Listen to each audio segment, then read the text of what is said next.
Ladies and gents, welcome to Enmore Talks. Tonight we'll be having three special guest speakers, Gemma O'Brien, James DeTaylor, and Katriana Burgess.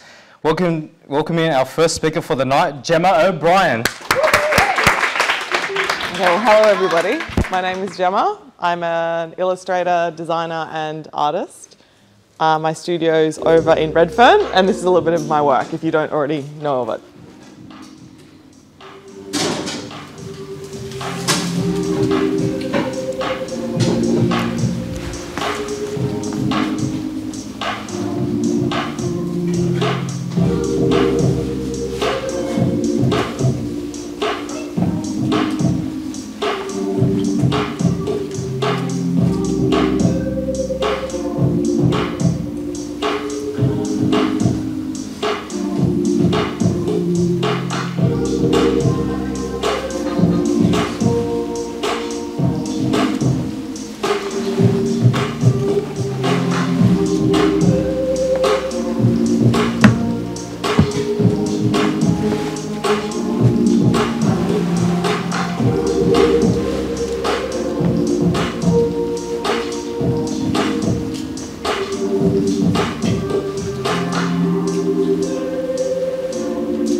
So that's a little bit of about 10 years worth of my practice in 2 minutes.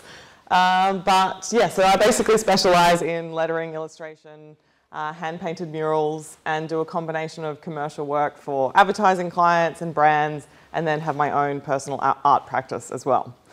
So the theme for tonight's talk is avenues. So I thought I'd give you a little brief background as to how I got started and the various paths I took along the way to land in my current practice, which I do today. So, as mentioned, I love lettering and type and often began working in black and white, inspired by this really graphic influence from the graphic design world. And my work has been in everywhere from Apple stores to the New York Times, and recently during the pandemic as part of a campaign in Times Square in New York.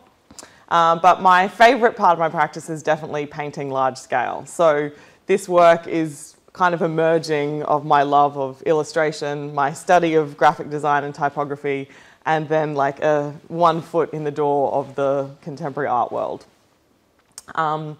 So for me, it all began with, like many of you, I'm sure, a love of just being freely creative as a kid. I have a question that I'd love someone to answer.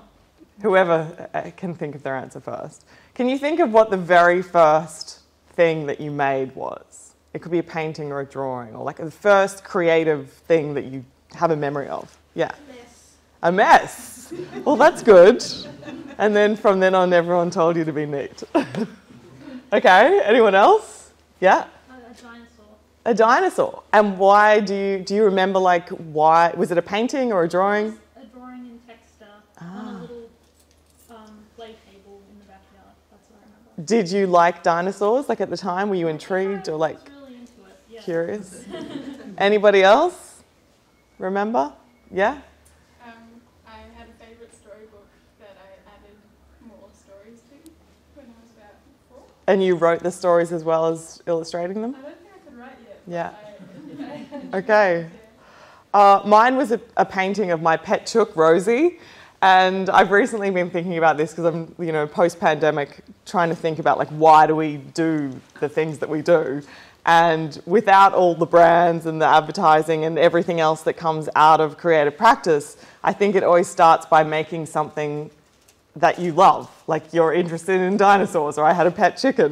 And so it's always good to like remember that like inner thing of like creating art or creating design about something that you love, even if you're working with clients, coming back to that.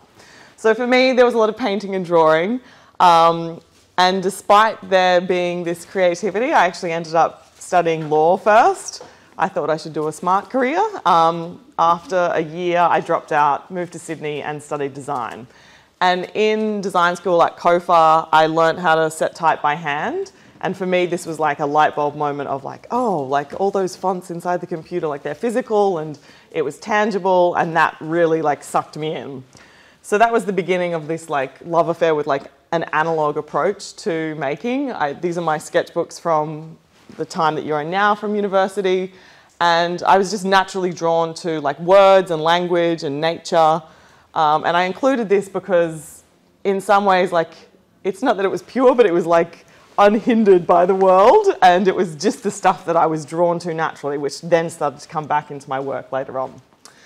So I did an internship at Animal Logic in my 4th year of design school, and then ended up staying on as an employee for a year or a year and a half after that. So I was like learning the ropes in a big design machine, which was really good, but I struggled a little bit because I found that in university, you know, you can do all-nighters and you like save your assignments to the last minute, and like, well, I did. And then when you're working with a team, I'm like, oh, there's budgets. If I leave this an extra day, there's 5 other people in the team that are going to be impacted. And I started to realise how important it was to have different skills, not just, you know, being a lone wolf doing all-nighters. I then worked at Fuel VFX, which is now part of Animal Logic, until after about 3 years after graduating, ended up going freelance. My first studio was my bedroom, and my bed was in the corner, and this was my idea of like having a design studio. You had your computer and you had all your inspiration, and this was the beginning of my freelance career. So this was the moment for me where my work started to kind of tap back into the stuff that I was really drawn to, so like working by hand. It was like pre-Instagram taking off, so there was like less of this behind the scenes happening, and the analog process was more just because I enjoyed it rather than the documentation side of it. But this is where I started to really find, I guess, my own way of working and my own voice, and that started to dictate a lot of the commercial work that came through as well. So this was like an editorial illustration for a magazine, and then I still use a lot of this kind of pencil and graphite in even digital work that I do today. Another thing that happened in this period of when I started to freelance was silly side projects. So I started to fly a lot and would draw puke puns on air sickness bags. So there was Puke Nukem, Bath Punk, and I would draw them and then leave them in the seats for the next people who were flying to find them on their way.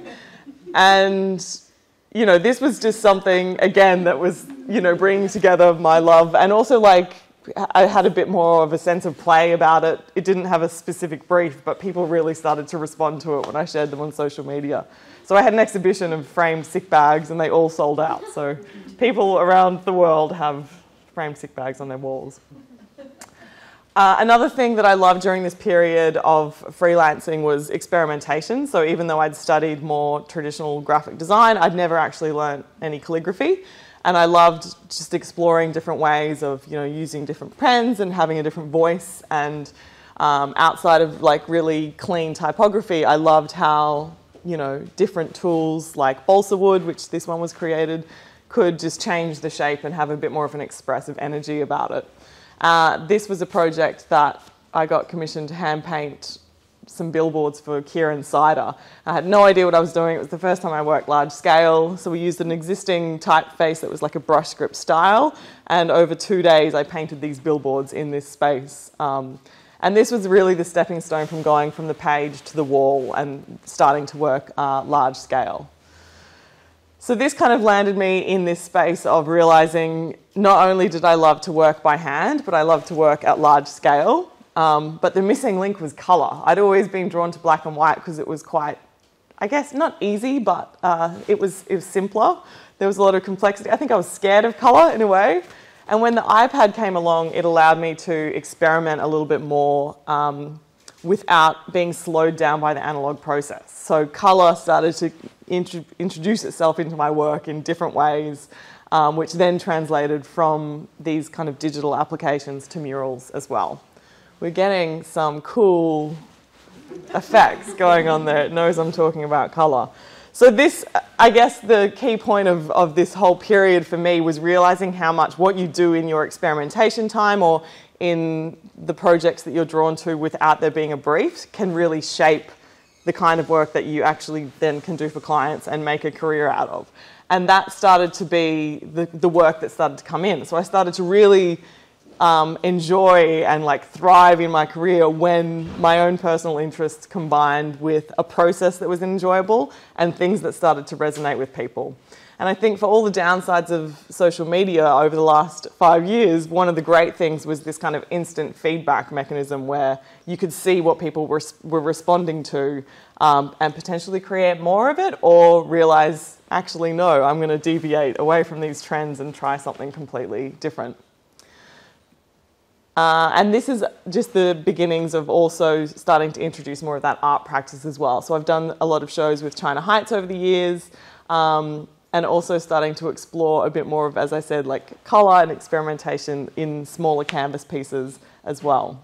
And bringing back that analogue is something that's super important to me. So things like, this is a screen print, using the initial digital elements created on an iPad. And this was something I did for an exhibition 2 years ago, and then it was included in an Apple campaign 2 years afterwards. So I find that these things that you explore and experiment with tend to create your path. So I think that's something just to really keep in mind as you move forward. And the last few slides here are just a tiny bit of process, because people often ask about taking the sketches to the wall. So often the first few stages are very similar to anything that you'd work on, where there's maybe a number of rounds with a client, you might review, give different options in black and white, and then move into colour.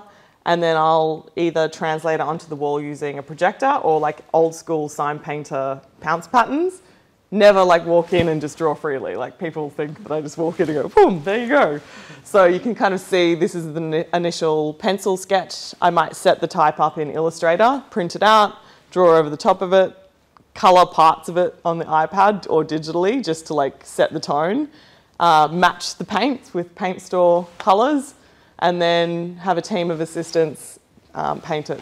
And I think working with a team is like one of the funnest parts of the process, because, you know, 8 hours a day you're just painting and talking, and it's like colour by numbers, so it can be quite therapeutic. So if anybody does want to be one of my painting assistants, I'm about to start a big installation in my studio in Redfern over the next 6 months. So there's a form on my Instagram you can kind of just sign up. And it's open to people with experience, or if you want to learn as a volunteer. And yeah, there's those two options as well. And this is the space where we'll be painting. And that's it. So thanks very much. That was awesome. That was awesome, Gemma. Very inspirational work. Thank you. All right, ladies and gents, we've got food and drinks in the back, so make yourself comfortable for 5 minutes. See you all soon.